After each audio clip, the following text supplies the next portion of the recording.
Mark, hello. Max and I were just conversing a moment ago about your book, actually.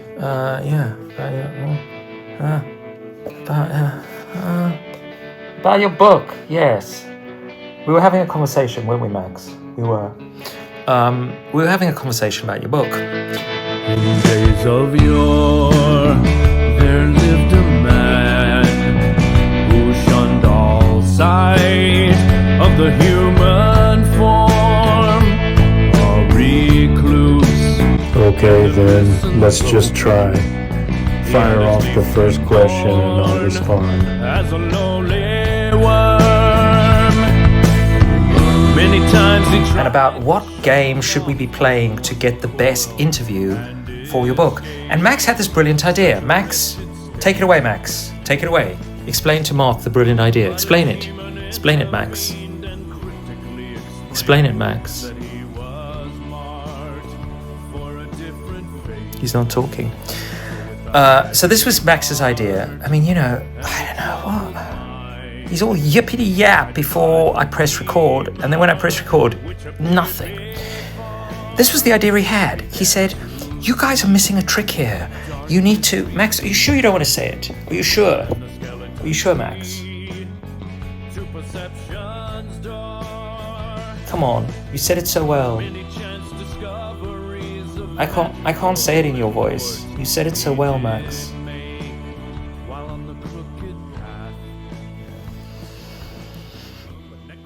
Silent treatment. So he was going, you need to do something a little bit Olympian. Or did he say Olympian or Olympian? One of those. I think he meant Olympian, like Olipo, the Olipoites of the last century. And this was his idea. His idea was that Earnest games. Let's play an Earnest game. So I know I've thrown a whole bunch of them, but here's one that I think could work, right? But we need to set it up within certain parameters, and it would be a kind of like a video game, if you like.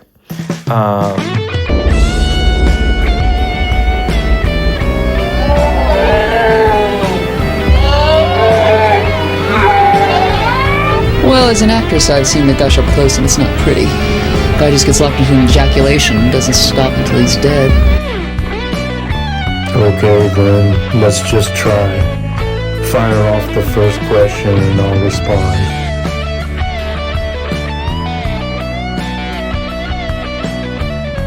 And it truly is. It's all of that and more.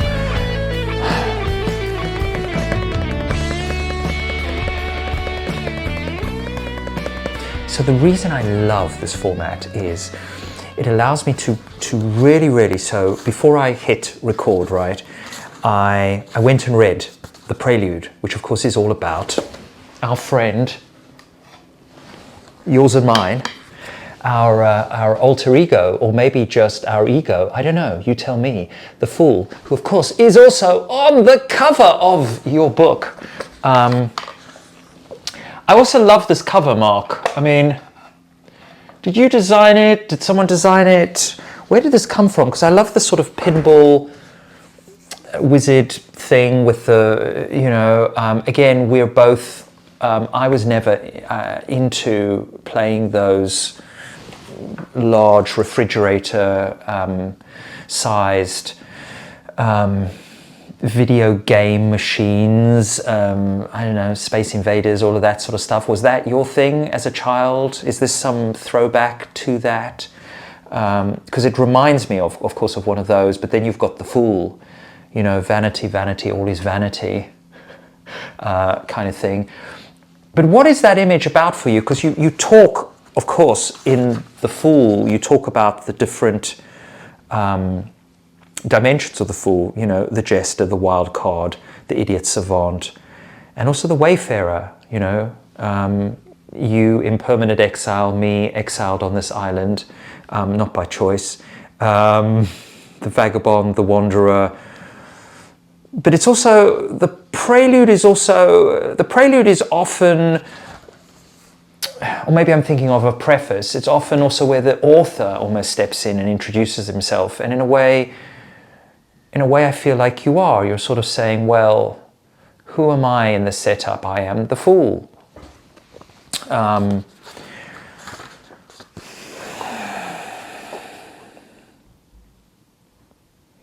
This passage jumped out at me when I read it over this time. I guess also it just in respect to game playing and our whole life being a kind of a game, and us either being gamed by the gods or finding a way to play along. In a certain sense, everything you have ever done in your wretched little life has led you to me, has led us to this moment, right? After all, it was you who picked the cards, spun the wheel, rolled the dice. It was you who tossed the coin, pulled the lever, dropped the divination blocks. But of course, you as an author, I suppose that brings me to my first question. Get on with it, Steve, 7 minutes in. And the first question is really about, okay, how much of this book was put together in a very conscious, willed way, Mark Will, in the sense that you sat down and you plotted it all out and you planned it all out, INFJ Mark Will, and you wrote it through, as it were, with a master plan? Or was it a bit more like an album where you had a couple of really great tracks, some amazing tracks, some standout hits, I would say, and then you try to find a structure to bring it all together? I feel like that's an important piece that I would, as a prelude, need to factor in with regard to the questions that I'm going to ask. Ludi incipiant, let the games begin. Here beginneth the answer to Steve's question about the prelude to Earnest Games by Mark Will. I'm Mark Will, so perhaps it's appropriate that I answer this question. On the other hand, maybe it's inappropriate for the author to be speaking so frankly and openly about his own work. Maybe it's better for the reader to answer this question for him or herself. But too late, I already pressed record. Looks like I'm going to answer the question for whatever it's worth, which probably ain't much. But here we go. So the question actually had several parts to it. I guess the most important of which is, was there a master plan? And of course there was no master plan. You are probably not surprised to hear that.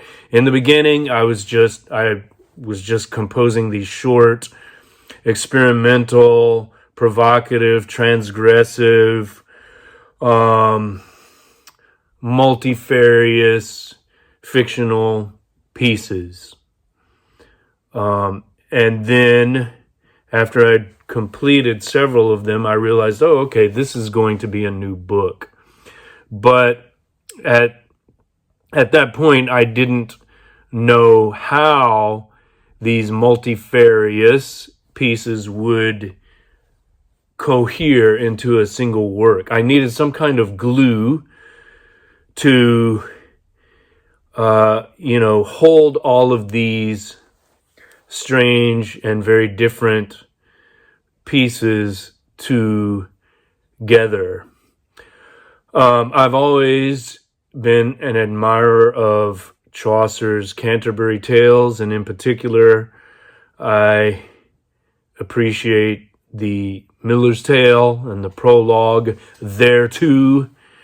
And there are a couple of lines which I've always especially liked. Avisidyo and put me to blama, and Ekman shall not mock Earnest of Gama. So loosely translated from the Middle English, these lines mean, so don't blame me, and don't, take a game too earnestly or seriously. A very loose translation. But you can see this is where I got the title. So I realized this is going to be called Earnest Games. All of these little pieces are games of some sort. They're literary games, puzzles, gambits, if you will. But how do I connect them? What is the organizing principle? And so I, had been thinking about and reading about and actually using the tarot, and I thought the Fool would be a way that I could unify these multifarious pieces. The Fool is 0, which means he's nothing and at the same time everything, nobody and everybody. So the Fool, you asked, is the Fool me? Well, I would say the Fool is a kind of mask or heteronym in Pessoan terms that I adopt to present these games. Okay? And you also asked about the cover. Well, a friend of mine had read the first interlude. I eventually realized, okay, I'm going to have games connected by interludes, and then at the beginning and the end, I'm going to have a prelude and a postlude, right? Kind of alpha and omega with the Fool, and then the variation of the Fool, the Magician. The Fool, 0, the Magician, 1. These are really two allapersons of the same personeme, if you will. So, a friend read DIY. She said, oh, it felt like I was playing a video game. And I thought, I like that. I like that video game. Yes, Earnest games, video games. What can I do with that? And I'd already been thinking about the tarot. So I thought of a kind of schlocky, kitschy 1970s Space Invaders type video console with the Fool on the screen, and then this spacey background. And you asked if that's my design. Well, yes, it is. It's my concept. I designed it, I guess you could say, but I communicate my ideas to my book designer, Stuart A. Williams, and then he, arranges things and sends me the layout, and I say, oh, yes, I like this, but please change that, and then finally we end up with this. And looks like I'm out of time, so... There's a lonely god on this island so fair. Nobody knows his name. He has a long white... I'm pleased you reminded me of the Chaucer, which I then got GPT to do a translation for us, and it suggested a modern literal translation, something like, consider carefully and do not blame me. But also, people shouldn't take a joke too seriously. It then kind of gave me also a sort of a more philosophical or abstract interpretation. Reflect before condemning, for jest and truth must not be mistaken as one. And that all sounds great, but it also, at some level, it feels, particularly the phrase earnest game, feels like a real koan. And I feel like I haven't fully processed either the quote by Chaucer or the koan itself. It also feels like it's a sort of a little bit of a preemptive disavowal or a kind of a disingenuous disclaimer. It's like when an author says, right, when an author insists that this is a character in their novel and it's got nothing to do with them, even though, research is me search, right? And everything we write or speak, everything that issues either from one of these orifices or from the fingertips that are connected to all of the cognitive and metaphysical perambulations happening in here, it's not just gameplay, right? It's, I guess we're moving more into, well, what is earnest about all of this? And I think this takes us very nicely, I guess, into a teachable moment, because a teachable moment, which is the first game, teachable would suggest that there is actually something to be learnt. And the master of this story, who's smoking opium with some of his students, my kind of master, really, he asks this question: which number contains the key to all the mysteries? And then each of his students or his disciples gives their opinion. So, maybe that student who's particularly wedded to the number 4, says to him, well, the universe surely is built upon the principle of 4. William Blake understood this very well. It's demonstrated by his conception of the 4 zoas, the 4 animating energies of all existence, which correspond to 4 aspects of the human form divine. Every human variation may therefore be explained by infinite combinations of the 4 elements acting upon infinite combinations of the 4 fluids to produce infinite combinations of the 4 personality types, or maybe not, maybe only 9. And let us not forget that there are 4 cardinal points of the compass, 4 corners of the world, 4 seasons of the year, 4 ages of man, 4 stages of life, 4 times of day, 4 blood types, 4 sacred obligations, 4 evangelists, 4 horsemen of the apocalypse, and 4 beetles. And I think it's that 4 beetles that also brings in, let's call it, so all of this is earnest, and then as soon as you say, and 4 beetles, it's like then we also bring in the game, because there's something about the beetles, right, that brings us very much into the space of play, and yet the Beatles also became, as their careers progressed, as they became older, they became more and more earnest, and in a way maybe the earnestness of the Beatles won over the playfulness of the Beatles and caused the disbanding, and then all of the catastrophes and tragedies that followed on from that. So this all goes on, and then finally, which I guess maybe comes back to what you were saying about the fool and the magician between 0 and 1. So first of all, I think this is brilliant, everything you're doing in this piece, and it also reminds me of just how ample novels and short stories are. We have this idea that a novel needs to be this or a short story needs to be this, but of course this is as much an essay, a philosophical piece. This you can't really put this this first game into any genre. It's very Borgesian. I mean, the other, you mentioned Chaucer, but I think another figure that I kept on thinking of whilst reading these was Borges. This whole thing feels super, a number of the games, but particularly this one, feels very sort of Borgesian. And I suppose, I don't know, this is,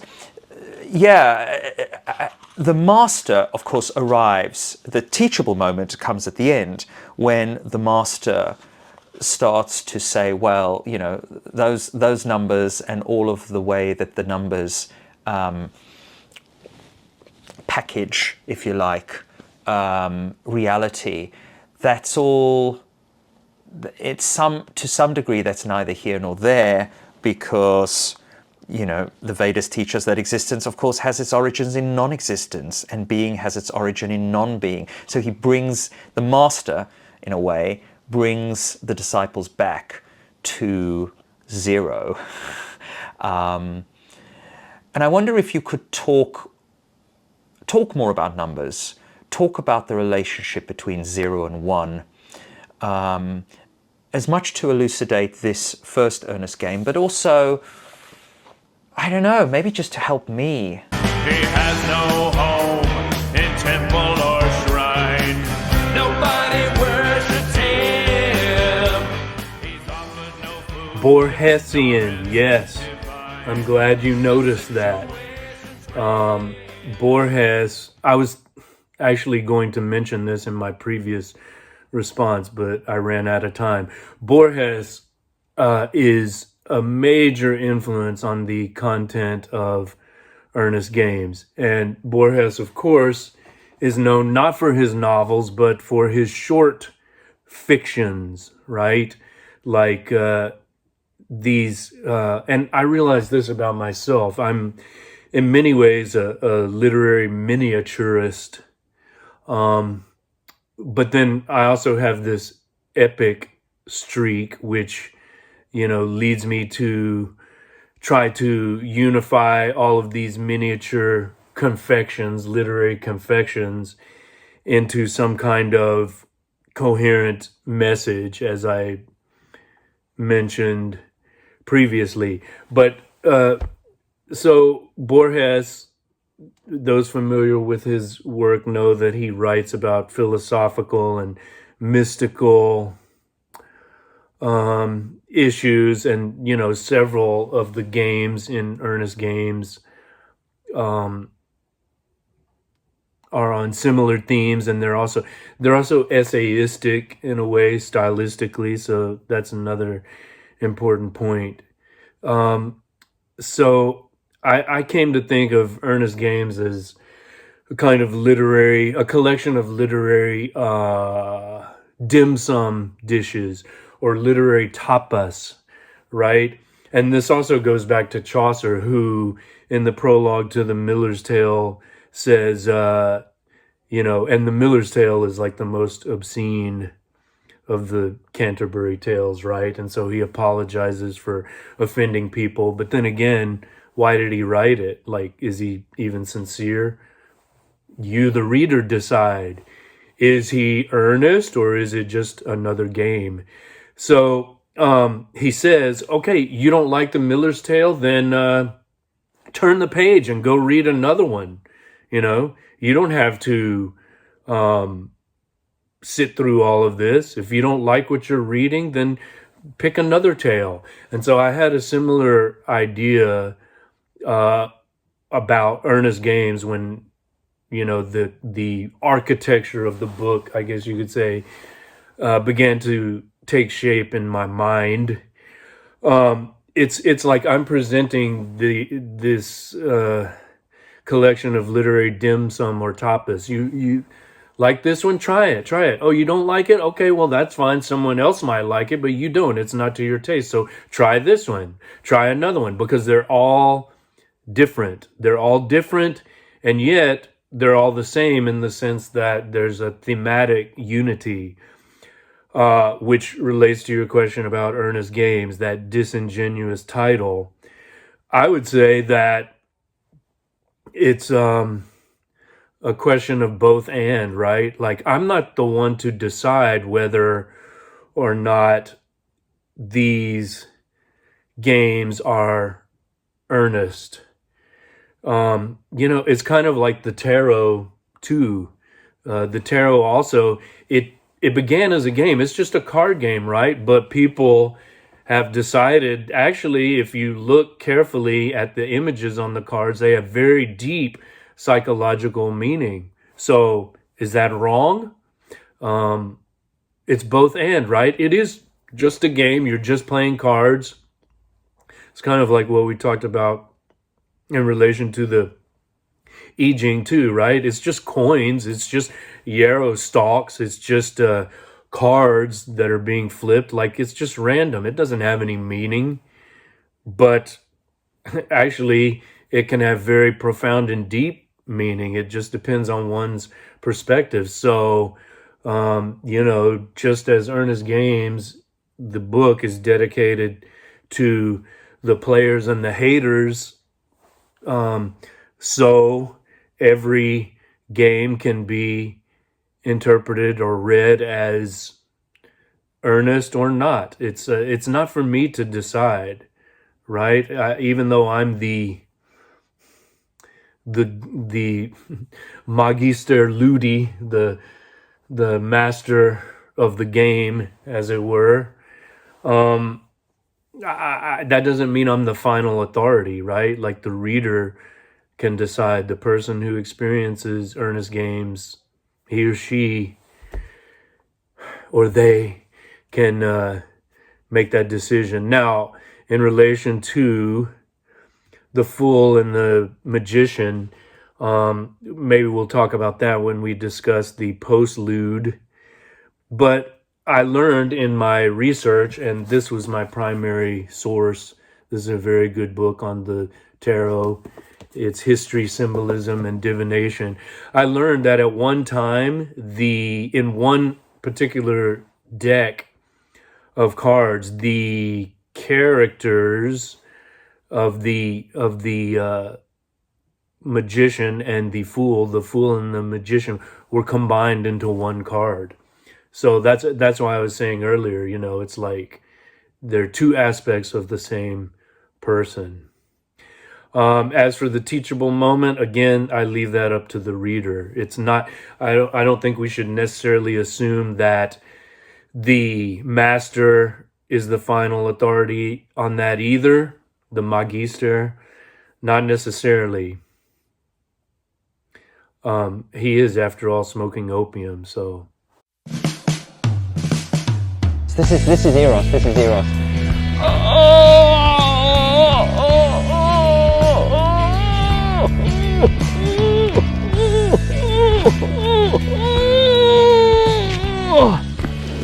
That's how I experience it anyway.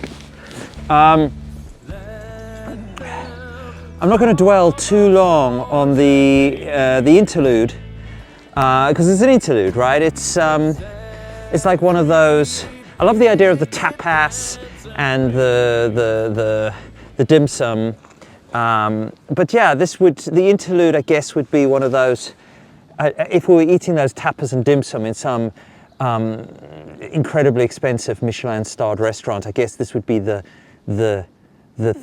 palate cleansing granita or whatever that they would serve between courses. But anyway, other than to say, were you ever into, as a child, those choose your own adventure type games? I'm sure you picked up those books, right? They were very much of our era. I always found them so fucking boring. I wanted to like them. I guess like I wanted to like or be a person who kind of likes Dungeons and Dragons, or someone who likes playing computer games, but I could never get into them. And I don't understand why.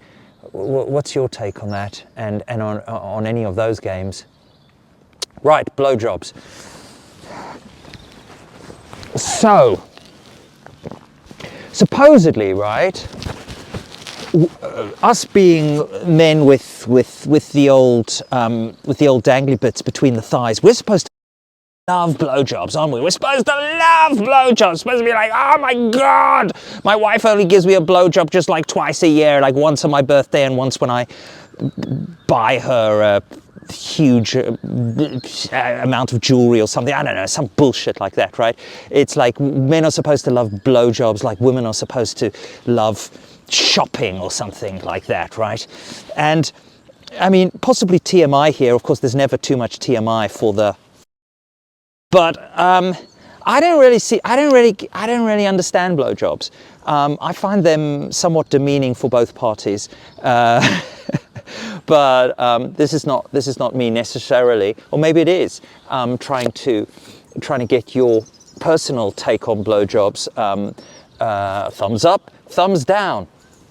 But I think what I really liked about the story was, he says, adopting a slightly kneeling posture. Yeah, just shove that down my throat, shove it down my throat till I puke on you. I think what I really liked about the story was, I think it's sort of, in a perfectly vulgar and disgusting way, sort of takes the reader on a little journey, and the journey is to show us the proximity, let's say, of repulsion and desire and attraction, and of course the PUA, the pickup artists of this world, they use this a lot, don't they? This kind of repulsion, attraction idea, like if you can kind of almost disgust somebody, you can, that disgust in a way can be transmuted into lust. Disgust turns into lust. But what I think you achieve with this story, and I'm very grateful for that, is to show how lust equally very often just transmutes into disgust, because sex is fucking weird. It's weird, it's absurd, it's pretty disgusting, unless you've got the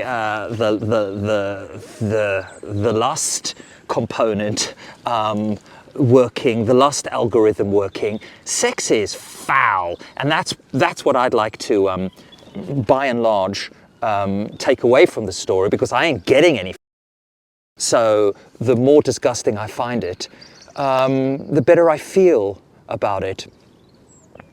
What are your thoughts on that? What are your thoughts on that?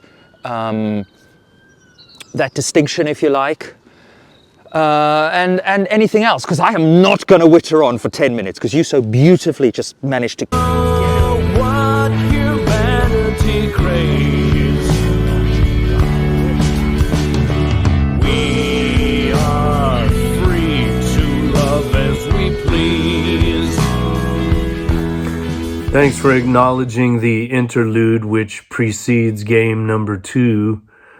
I like the idea of the interlude as palate cleanser. The original idea is that it would be a short little experimental fizzle in the Beckettian sense, I guess, connecting the main events, right? Like the games are the big events with gladiators fighting to the death or Christians being eaten by lions or other wild animals.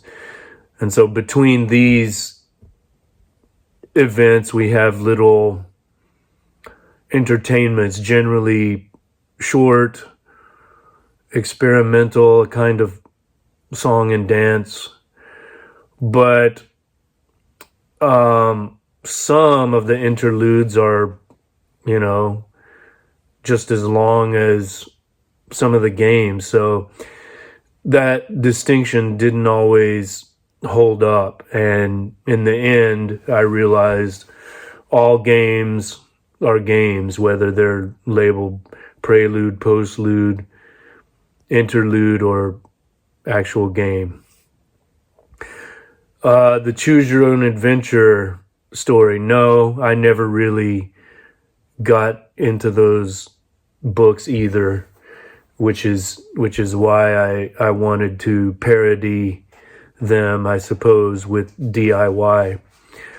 But I did always like how they used second person.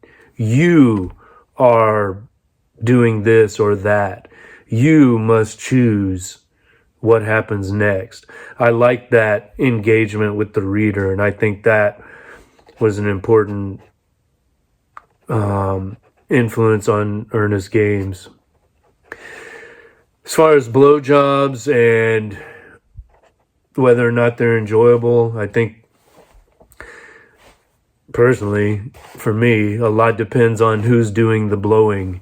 So depends on how skilled the fellator is, I suppose. So it could be very good, very bad, usually not very bad, but sometimes not great. I do like this notion of unsexy sex. There's a Korean filmmaker, Hong Sang-soo. That's one of his specialties, I guess. Depicting the unsexual, unerotic nature of a lot of sexual encounters. Sometimes that has great comedic possibilities. Sometimes it's just sad and pathetic, but I think it's worthy of depiction either way. I was looking for a quote about sex and love by Burroughs, and I can't find it now, but it was something about the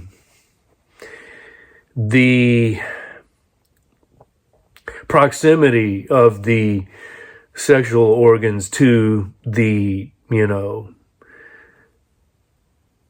organs of waste and excretion, how that's like a strange coincidence. The organs of love are, associated with are closely associated with the toilet. Hodorowski talks about this as well, how strange it is to have balls, for instance. Like, what a weird thing that is. So I've always been aware of that, and I like to remind readers of that. I mean, I love Lawrence also, but I guess you could say there's kind of an anti-Lawrencian sexual dynamic that I'm aware of and I try to depict. What? How be this possible, my lad?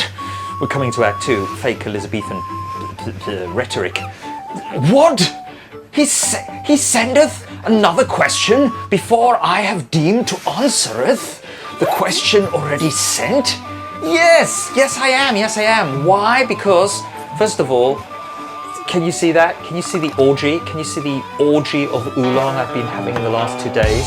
You want to see sex? You want to see deprivation? You want to see sordid, deprived living? Check out that. Wah!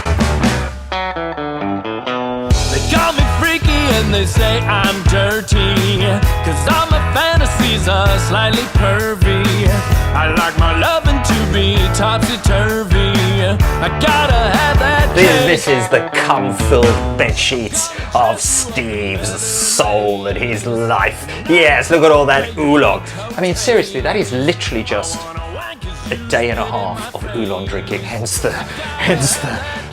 sort of slightly bedazzled pupils. Okay. Yeah, I'm gonna send another question. I'm gonna say this isn't question time. This is just bullshit time, right? Oh, they tried throwing ice on his balls. They tried to destimulate him with a dog carcass, but the guy just kept popping the protein. That sort of nipple area of the bottom of the Jing de Zhen, otherwise known as the breasts of Sister T. So don't get lewd about the breasts of Sister T. Okay, Mark, I'm ready. I'm just going to brew a little bit of oolong. So, John Donne. Okay, I'll try and talk whilst I inwardly and taste bud wise just have a kind of continual orgasm. This is me talking whilst inwardly I'm actually orgasming from this incredible oolong that is just doing amazing things to my head and heart. Okay, so John Donne, I don't know, you're the kind of guy who goes out and reads biographies, right? That's kind of, you've got an interest in biography, you read biography. Did you read a biography of Donne? Where did this story start? Did it start with the poem, The Indifferent? You know, when I was reading that poem, I really did think, nah, this wasn't written by Donne, was it? I was like, come on, this is Mark trying to do John Donne. You know, what was that line? What was the line? Like things like, I can love both fair and brown, her whom abundance melts and her whom want betrays, her who loves loneness best and her whom masks and plays. Okay, so far so good. Her whom the country formed and whom the town, but still it was a bit laboured. It's like her whom the country, I was like, nah, this is Mark doing Donne, right? her who believes and her who tries, her who still weeps with spongy eyes. It was the spongy eyes. I was like, spongy? I mean, it could be. Dunn had a very kind of quirky turn of phrase to him, didn't he? He liked to, he was all quirk and quark, and in a kind of kinky way, you know, I think, right? I mean, John Donne, whatever his personality was definitely, I would say, a sexual type, in the sense that whether he was doing it through poetry or through, having sex, I don't know. Did he cop off with a lot of women, John Donne, or is this just all in your sordid imagination? Was he the great polyamorist? Because this is very current. I really feel like you could pass through whatever woke corridors are currently, leading us through the culture. Because this is all very polyamorously, sex positively positive towards this kind of philandering, right? And I thought, this can't be, but of course it is John Donne, because I went to the Poetry Foundation and there it is. So I guess unless you planted this frickin' poem, I wouldn't put this past you, wrote it, planted it on the Poetry Foundation. Oh, I've just found a new poem by John Donne. It's called The Indifferent. Maybe you did, because that would be a fiendish game. That would be a truly fiendish game, just to trick me, knowing that I'm the kind of guy who would check up, right? I wouldn't be like, oh yeah.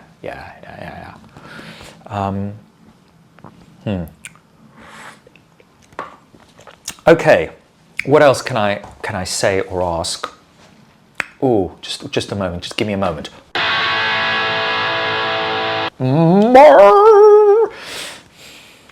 Although I have to say, this was meant to be the sort of like, the apotheosis, right?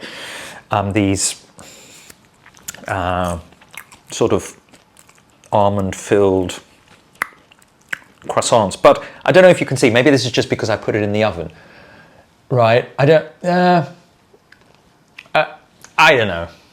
I mean, that's almost £4. That's almost £4 for this thing. And honestly, it looks to me like someone's just come into a tissue, and now I'm going to put this in my mouth. Tastes good, and it does work well with oolong. So thank you, Mark.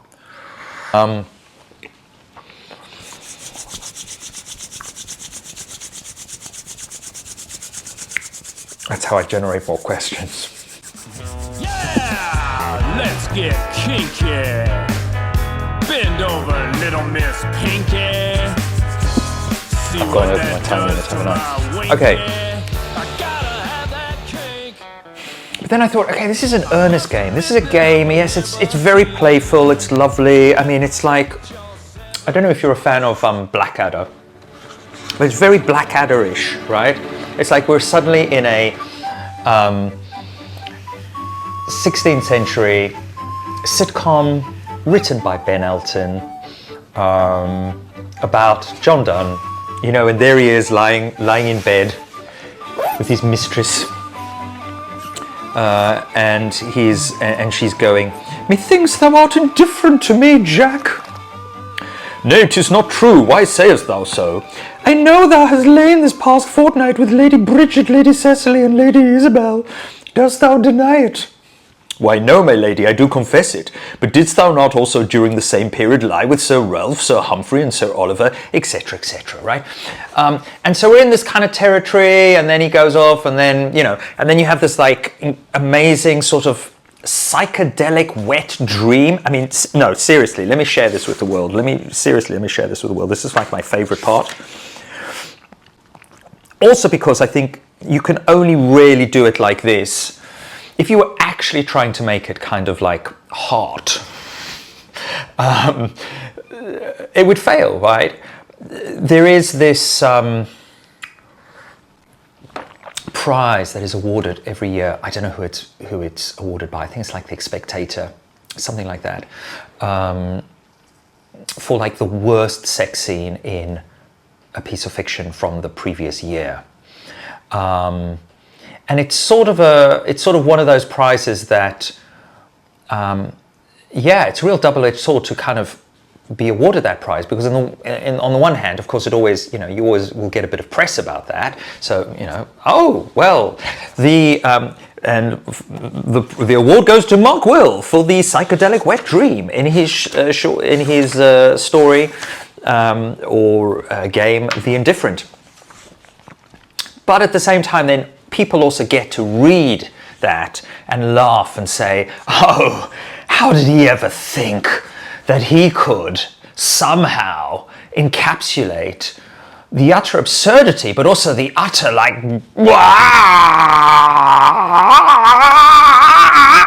amazingness of someone having sex with someone else.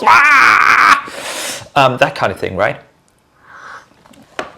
Anyway, I would not elect this for the Bad Sex Writing Award, because I think it's a piece of fine writing, and the tone is spot on. It's as good as this this pairing here.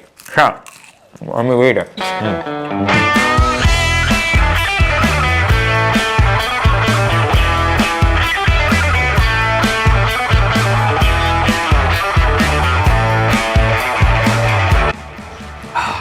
Felt good to say that. So, you have to be kind of indifferent. I would say that to be a true polyamorist, you have to kind of have a very, very strong social instinct, ultimately. I think because you've got to be, like, when you're all of these people, right? It's just like, no, we're just hanging out with friends. We're not, massive, all the, just like, woo, fountain, woo, no! We're just a bunch of friends hanging out. We're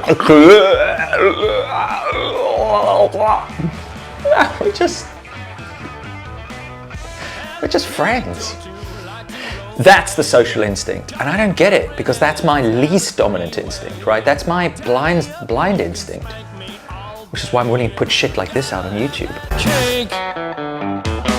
I never cared about making babies. I'm even kinky. Okay, I guess we'll just pass over the interlude which precedes game number 3. That would be Alpha Male 2.0. Even though I think it's a fairly... And yes, so far as I know, it's not a fake. It is an actual poem by John Donne. It's one that I read,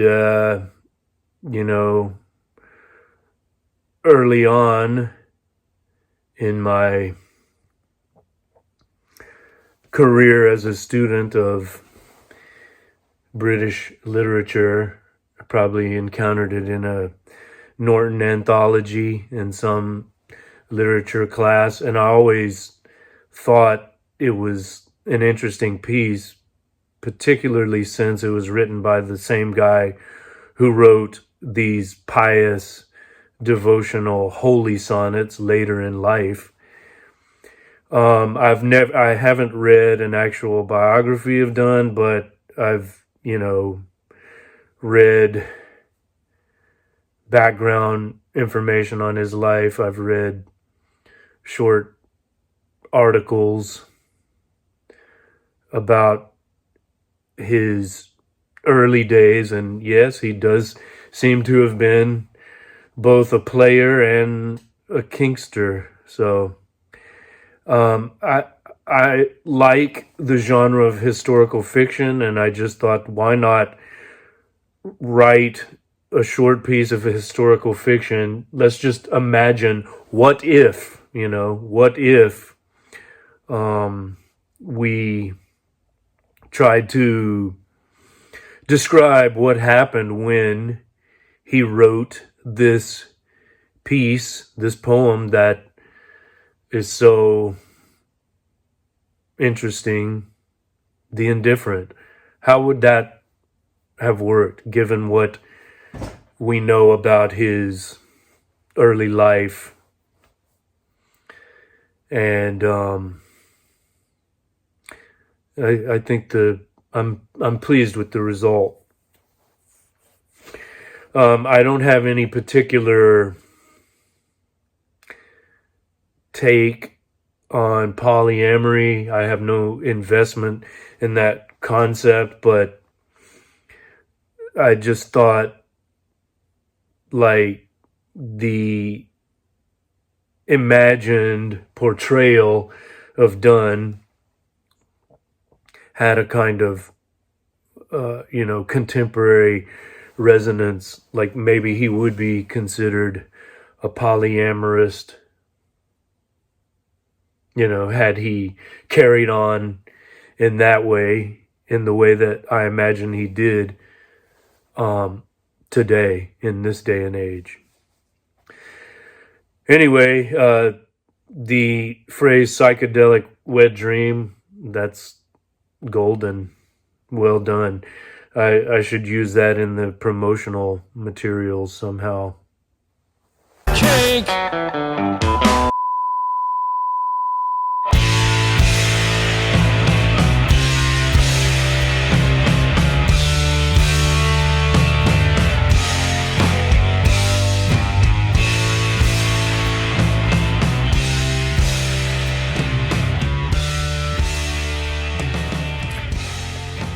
Hey, also because you actually, now is the time for me to tell the world that Mark, and I thought it was brilliant. After the interlude, just before Assassin, it's written in very, very small print. You probably can't even see it. It's like so small. It's written in very small print that says, before you read the story, you need to get altered in some way, and then it gives you like one of those little codes where you can hold your phone up, and then it takes you to this comprehensive list of how you can alter yourself. You just go out and just eat loads of sugar or drink lots of coffee or whatever, right? It's like this story has to be read altered, and so I guess that's what I've done. So, damn you! I wasn't intending to vape any of this green goodness this evening, but I had to, Mark. I had to because you put a command like Gurdjieff or something. Now I'm like one of your little disciples, and if seriously, if that's the kind of Gurdjieff was, I'm all for it. I'm all for it. Like, okay, you have to go and do this now.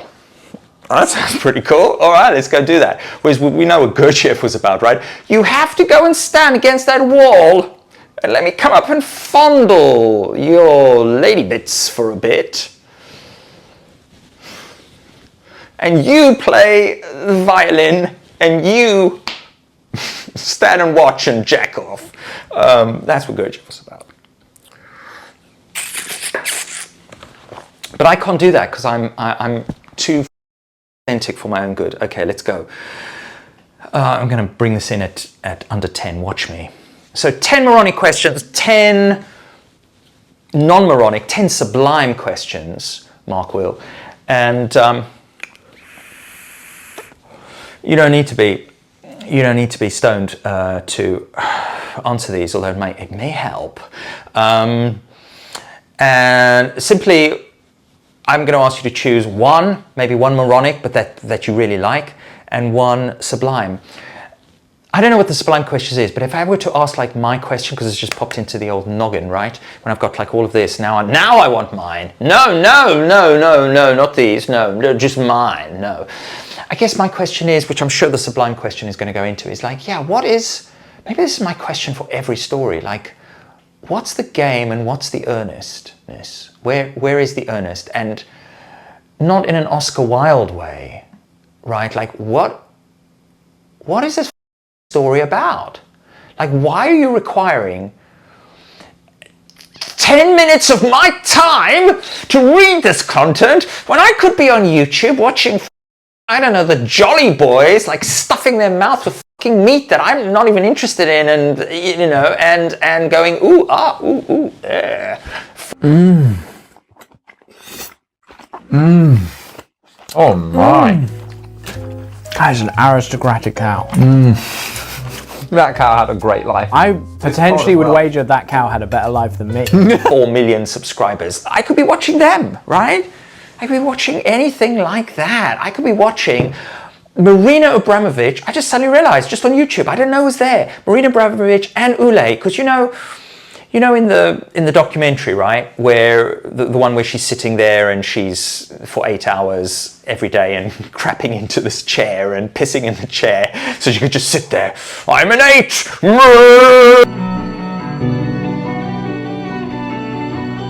7.5 hours, 6 days a week, motionless. Wow. I am the mountain, baby. Right? And people come and look at her and she's like, and they cry. Marina Gurdjieff Abramovich, yeah, her. It's a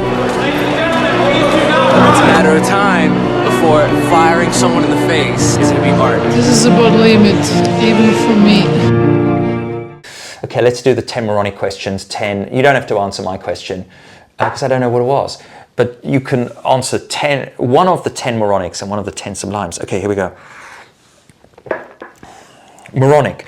So, did the assassins really smoke hashish before killing people, or is that just made up? Am I going to read? Because sometimes that's the thing. In the 10 moronic, I bet you there's one that's fucking genius. Did you, just Google assassin etymology and write this?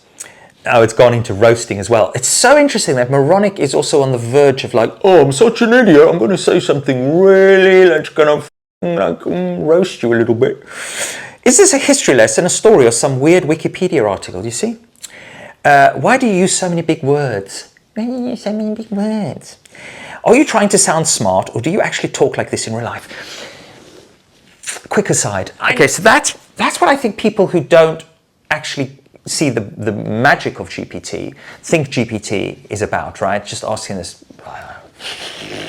But it's going to now really, really knock their socks off, even though they're not watching this with some of these questions. Your approach to the assassin myth isn't purely historical. You unravel its linguistic, cultural, and literary entanglements. Do you see language itself as a kind of assassin?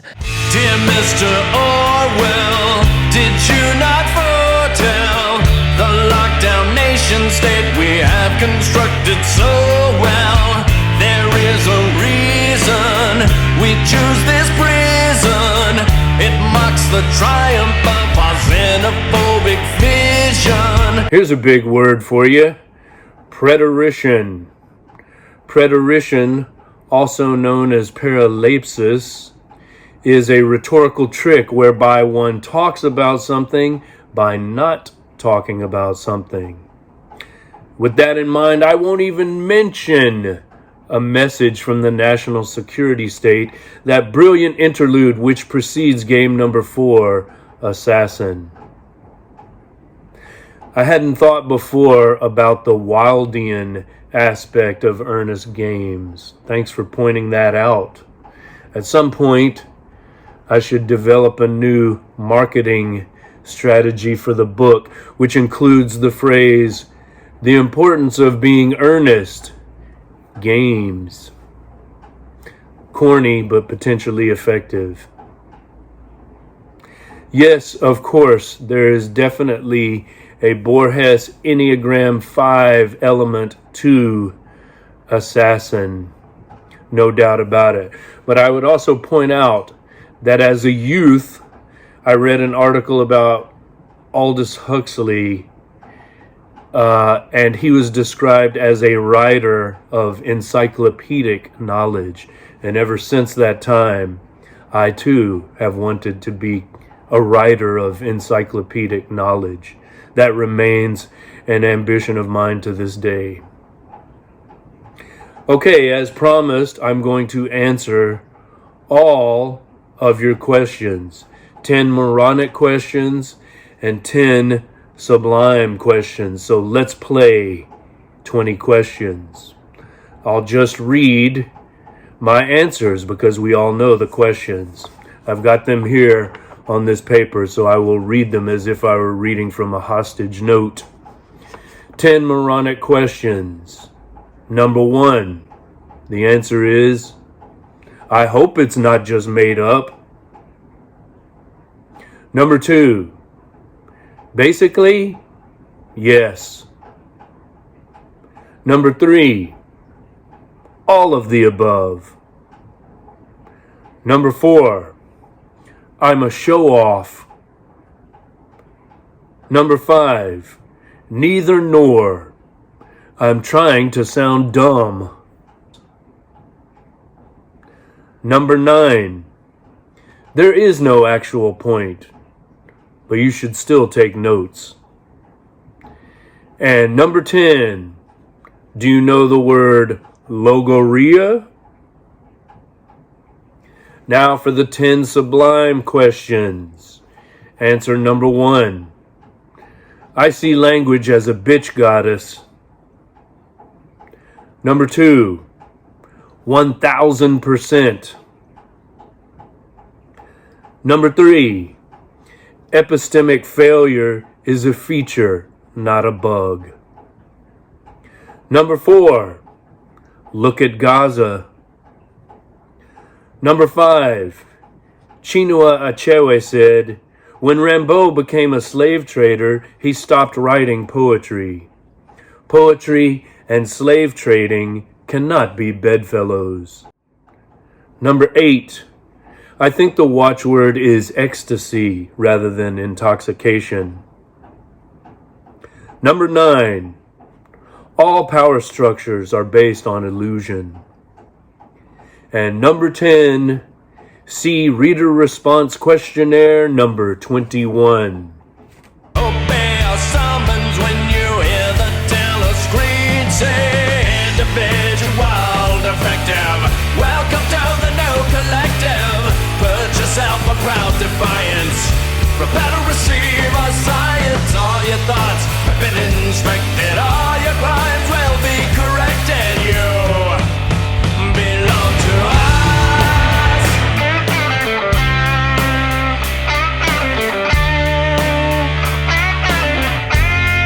Attempts to assassinate others, the self.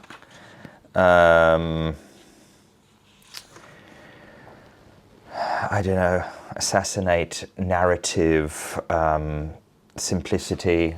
We're always trying to assassinate something or other, aren't we?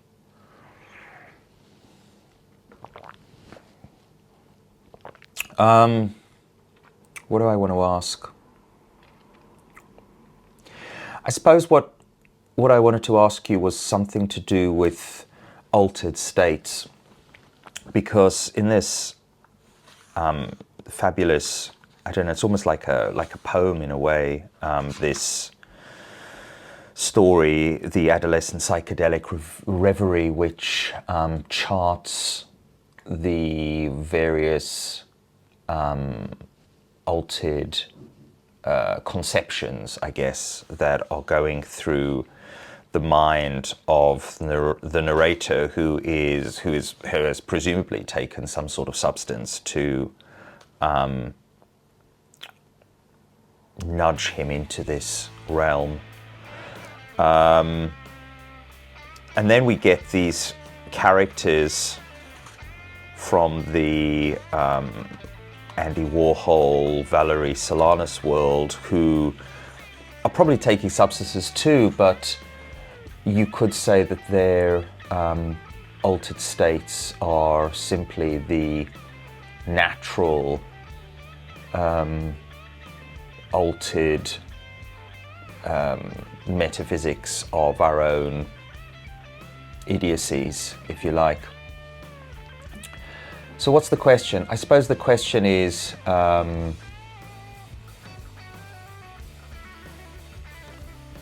we ever unaltered?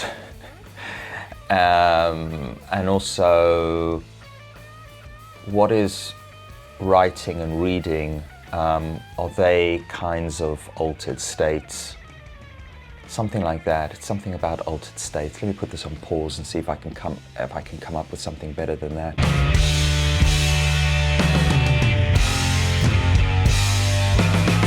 I suppose the question is something like, is there a difference for you, or what is the difference for you between a substance-induced altered state in the way that it's presented in the interlude and the, let's call it, cultural or personality-induced altered state of the ego, of narrative, of the narratives we carry around in our heads about people and places and objects, something like that. Sing the chorus and make sure you are emphatic, individual, defective. Welcome to the new collective. Put yourself a proud defiance. Prepare to receive our science. All your thoughts have been inspected. All your crimes will be corrected. You belong to us. Whoa. Look at what I just received in the mail. It's Simon Critchley's Mysticism, a book I ordered on your recommendation, good sir, and I'm very glad that I did. I wish the cover featured that wonderful picture of Saint Teresa rather than this face behind a tarnished window, but oh well, we can't have everything. As I was thinking about how to answer your question, I read this. Mysticism is a way of describing an existential ecstasy that is outside and more than the conscious self. Literally, etymologically, ecstasy is standing outside, right? Generally thought to be standing outside the self. And how do we do that? How do we stand outside the self, experience ecstasy? Experience this feeling of mysticism, or in Joycean terms, the epiphany. Well, Critchley says it's what can, if we are lucky, take place in our sexual lives, and arguably what drives the desire for intoxication of whatever kind. Such surrender takes place particularly powerfully in the experience of music.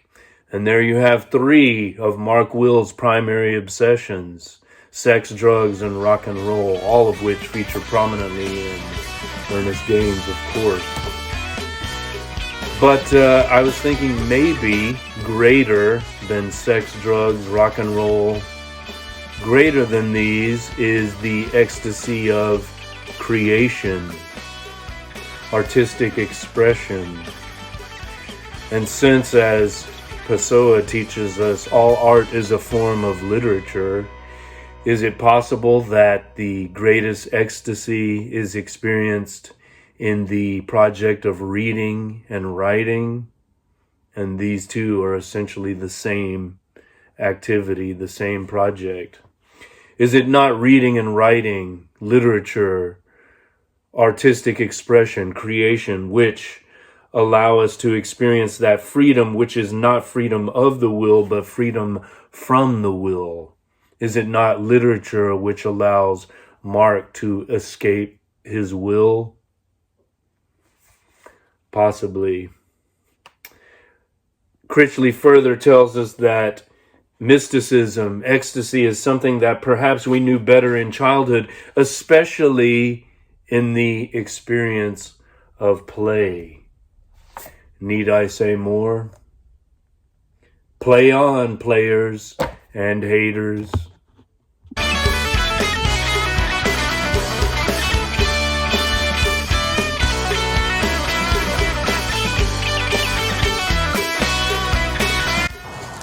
Greetings, Mark. I thought I'd do my next question alongside my my dear friend here, who doesn't have a name, but it is a you that I feel very connected to, and I feel like we get each other. I sometimes refer to this tree as the saddest tree in Kingsbury, and that's because it is disabled and ugly and kind of pathetic and useless. So we've always got lots to talk about. As I would suspect, I would have not much to talk about with Ian. I've never I mean, I totally get as a kind of a fetish that whole kind of yellow fever thing, but I guess because it's not anything I've ever been struck with, I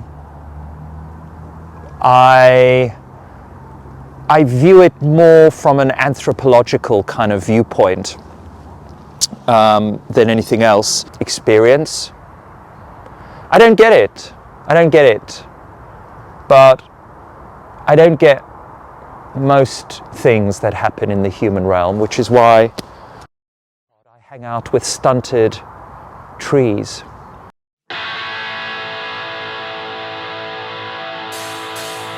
Yes, Ian is an idiotic cipher. He's the fool, the moron. He's a fucking chump.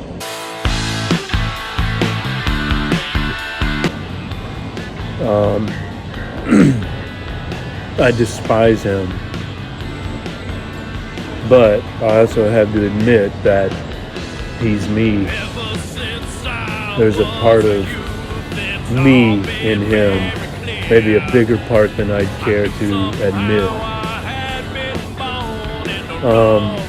I like your anthropological view of him, but at the same time, maybe we should have a compassionate view of him, see him as that broken yew tree, crippled and deformed, ugly.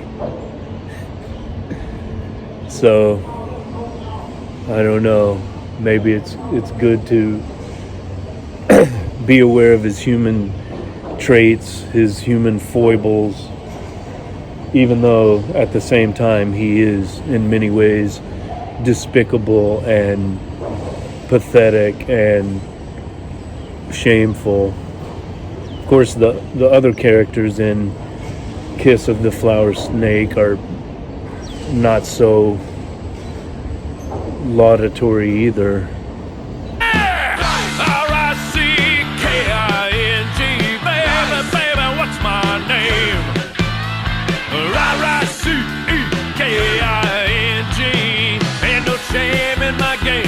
Overall, for me, the story was like an exorcism. I had to get Ian out of myself. I had to purge myself of Ian, and I'm glad I did. Now that I have, I'm trying to view him somewhat sympathetically, but at the same time, he deserves ridicule and contempt. But I hope at the same time he makes us laugh at ourselves and others. One final thing I'll say is that,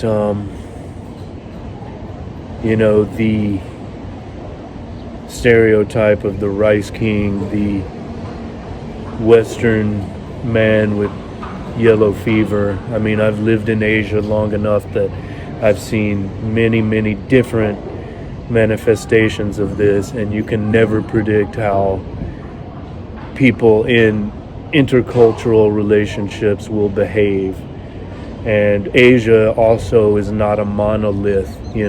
China is not Japan, is not Korea, is not Taiwan, is not the Philippines. They are all very different cultures. There are rivalries, hatreds, similarities too, of course, but I think the differences are more important than the similarities. That's what I would say at this point, having lived in Asia for well nigh 20 years. So open your arms, yoga, open your legs. I'm an accidental love machine, and I will never stop my search until I found my Asian queen. That's why they call me R-I-C-K-I-N-G. Baby, what's my name? R-I-C-K-I-N-G. Ain't no shame in my game.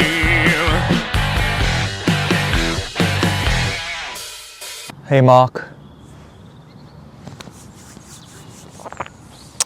So we're coming to the end of our interview here, as we're coming to the end of the book. And what do we have as the final story? Well, we have a dog in a cage, which is to say a dog in a narrative. And, you know, like Max over here, right? I could pretend, couldn't I, that we were walking along and we saw this shopping trolley, and Max said to me, "Hey, why don't you put me into the trolley and I'll pretend to be Houdini?" And I guess that's the great thing about dogs. We can, they're so amenable to our narratives, so unlike humans, who are not at all amenable to our narratives. I was listening again to your story about Bao Bao and Mau Mau, and I know also that this is based on your two dogs who are no longer around. I'm guessing the story was written before they died, which I guess makes it more affecting as well. I'm thinking about our conversation around the various sort of funeral rites that are carried out in Taiwan for dogs, and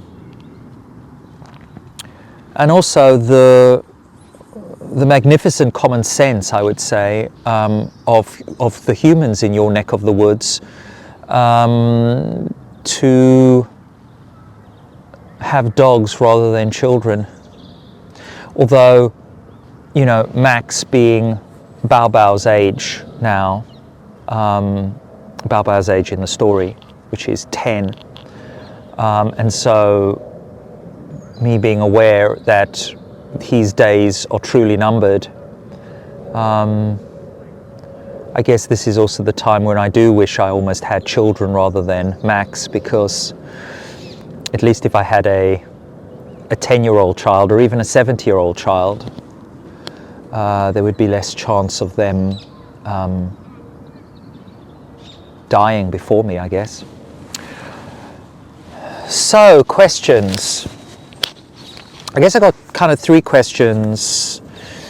I'm going to throw them all in here. 3 for 1. The first is around the interlude, the reader response questionnaire, which I really love. It's one of my favorite pieces in the book. And I guess I was wondering, because I also know that you are part of a writers group, so maybe some of these stories were in fact workshopped, and I wonder how you feel about getting kind of critiqued, I guess, on your stories, because it's a very difficult thing with fiction, right? Fiction and poetry.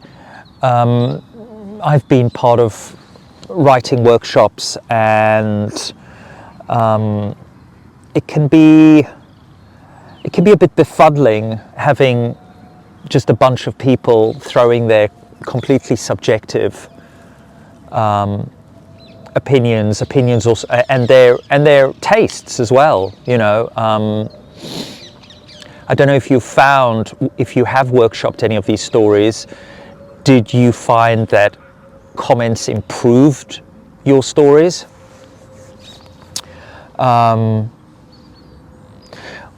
My sense is that writers appreciate feedback, but let's face it, the feedback we really want is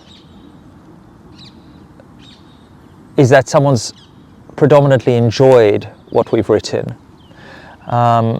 and how that enjoyment came about, I don't know. I'm not necessarily that interested in hearing hearing the criteria for that enjoyment or the criteria for the non-enjoyment. I wonder how you feel about that.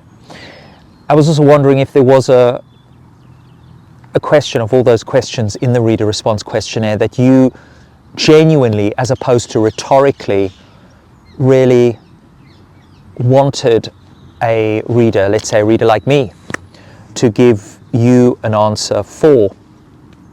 Or are the questions not really in service of that per se? You know, I spent quite a long time when I reached the end of that interlude where it says, you know, go off and write your own Earnest games. I did sit there thinking, wow, I'd really like to kind of do that. Not as a series of stories, but I don't know, a little novella or something. There's just something about the title of the book itself that just seems so perfect, and also generative of fiction or of writing. Yeah, and I wonder how you feel about that. How would you feel if Earnest Games was to generate a whole bunch of children, as it were, little novellas or other pieces?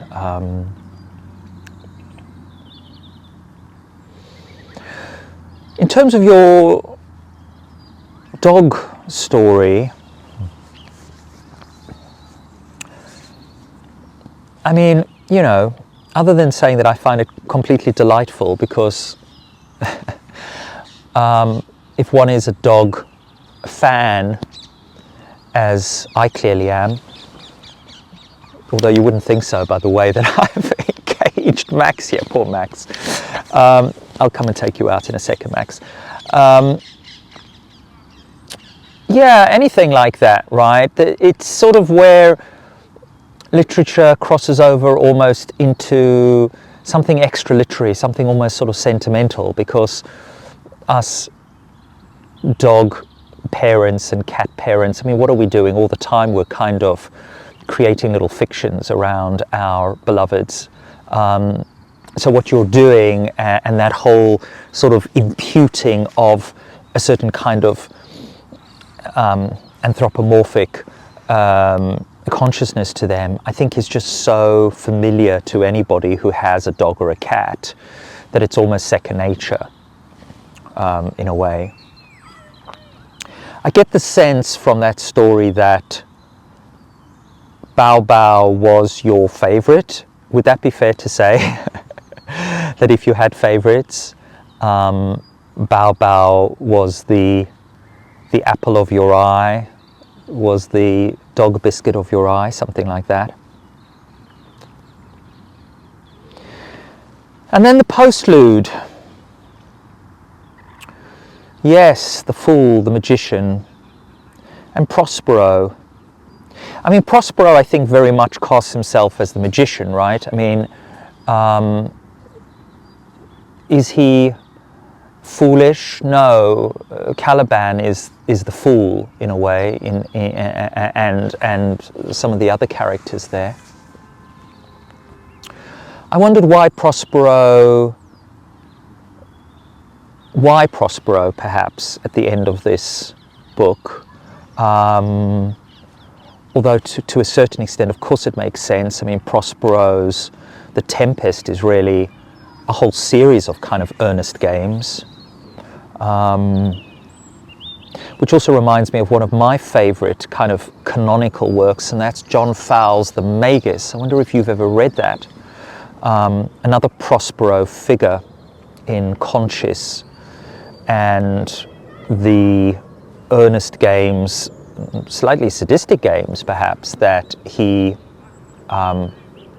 gets Nicholas Earth to play.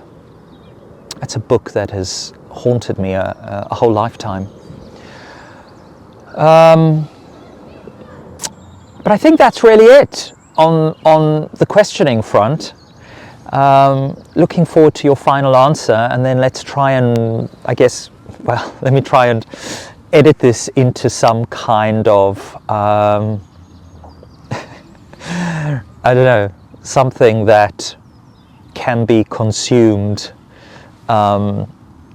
hopefully within an hour or so. My plan is to sort of, I don't know, let's call it a very long shower, like 8-hour or whatever it is, director's cut, which is essentially all of my blathering, as well as your answers, and I'll just stick that up on my in the deep cut section of Idiotville, just for my own amusement, and then I'm going to try and chop this all down, so that someone watching this can enjoy our exchange as seamlessly as possible. But anyway, I want to thank you for playing the game with me. It's been really interesting. It's been an interesting experience. I wonder what your thoughts about it have been as a way of doing an interview, as an exchange. It's been interesting. I'd be interested in your thoughts. Hello again. It's me, the fool. Or is it the magician? Ha ha ha! Yes, most, if not all, of the pieces in Earnest Games were submitted to the writers group I was formerly involved with. That is the Taipei Writers Group, which is now basically defunct. Certainly inactive, possibly on hiatus, but I can't imagine it being revived. Most of the important members have left Taiwan, so sometimes we still do exchanges by way of email, but very rarely do we meet even in video chat, whereas before we met in person. But as I say, many of the important members left, and the COVID nonsense certainly didn't help the growth or health of our group. But even the misguided comments that I would occasionally receive were useful in that they helped me gauge how the wider public might respond to the pieces I was writing, whether they liked them or disliked them. I specifically, since you asked about the reader response questionnaire, some people said that it seemed too long. Some people questioned the purpose of it. And I incorporated some of those comments into the final version. I think I probably did make some cuts just to tighten it up and make the presentation more potent and powerful, but I still left a lot of the parts that people said they were specifically annoyed with and almost upset by. As I say, I'm a provocateur. I enjoy doing that. So if one of the comments is that, I really hate that part, I'll very likely include it in the final version. And I think that was the case here. So with notes from underfoot, obviously this is another kind of parody, isn't it? With the title being an allusion. Allusion is another important part of Earnest Games, right? It's kind of related to parody, but I'm clearly alluding to Dostoevsky's Notes from Underground. But it is the title of this, as you rightly say, sentimental story about a couple of dogs. Yes, based on my actual pets, QQ and Momo. This was not originally written for Earnest Games, but was included because I think the spirit of the story is I think it's in keeping with the overall thematic thrust of Earnest Games, but it was originally written for one of the writers group's anthologies. It was originally published in a book that's now out of print called Taiwan Tales 2. I think that's the title that we ended up using. But yeah, it was all of the stories in this anthology were set in Taiwan and had something to do with Taiwan. And I remember at the time my wife asked me to write something positive about Taiwan. There are a lot of negative things that I tend to dwell on, but she wanted me to keep it light. And so I had the idea of telling the story of these two beloved dogs.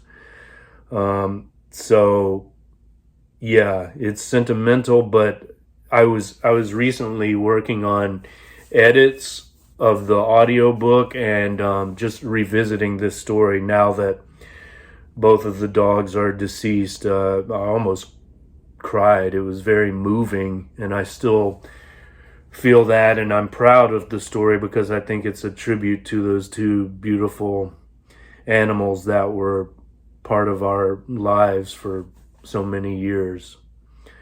So hopefully their spirit lives on in the story. They've been immortalized in fine literature.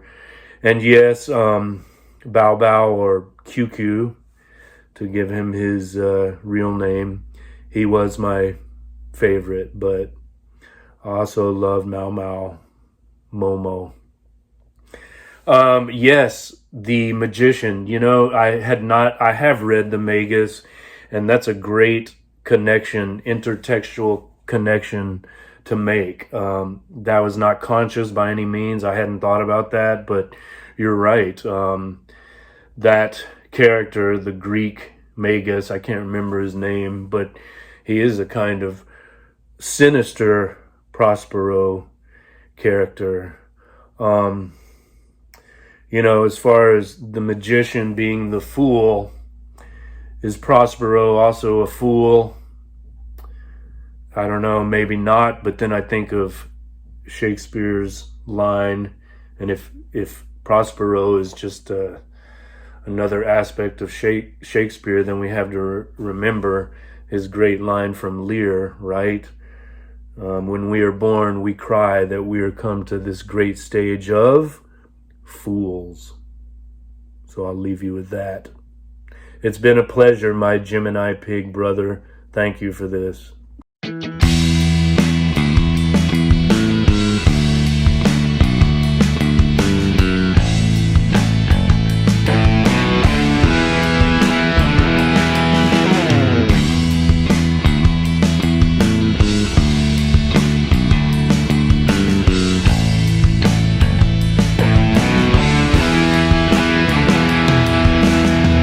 Is there even anybody out there? And even if there is, do I really care? Why do I cast these pearls before swine? Postlude. Thanks again for doing this. I think even though this took a lot longer than a regular interview, it enabled us to approach the text in a unique way. It was a fun game. I'm glad we did it. Thank you for having the idea to experiment in this way.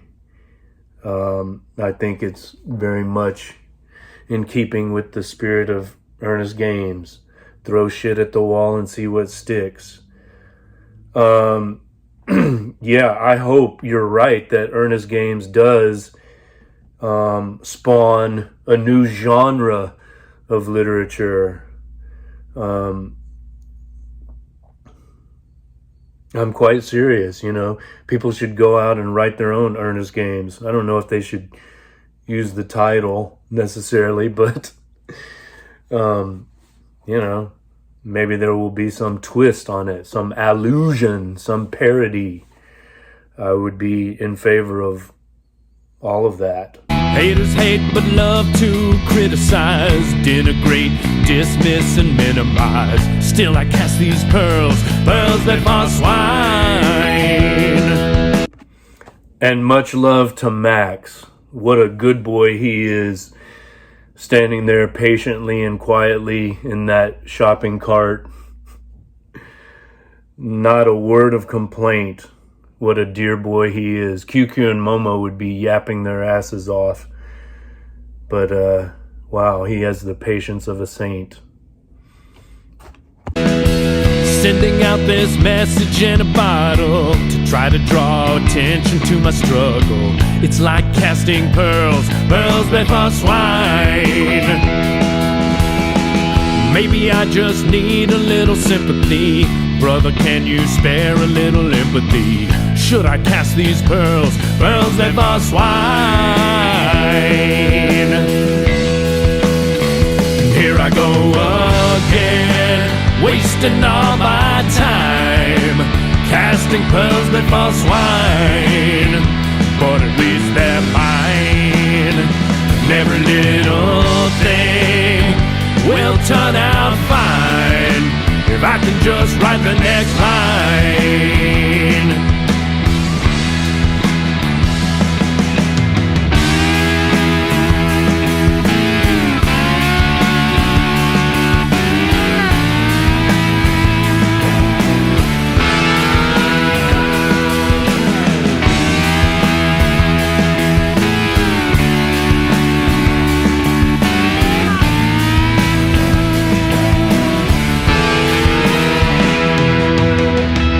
Maybe I just need a little tenderness. Sister, can you spare a little happiness and help me cast these pearls, pearls before swine? I may have lost all my inspiration, but I'm will and representation. That's how I cast these pearls, pearls before swine. Every picture must have a painter, every drama must have a director. Keep casting those pearls, pearls before swine. It takes a pig to know what the pigs crave. I'm dumb enough to try my soul to save. Who am I to object to pearls before swine? And here I go again, wasting all my time, casting pearls before swine. But at least they're mine. Every little thing will turn out fine if I can just write the next line. And every little thing will turn out fine if I can just write the next line.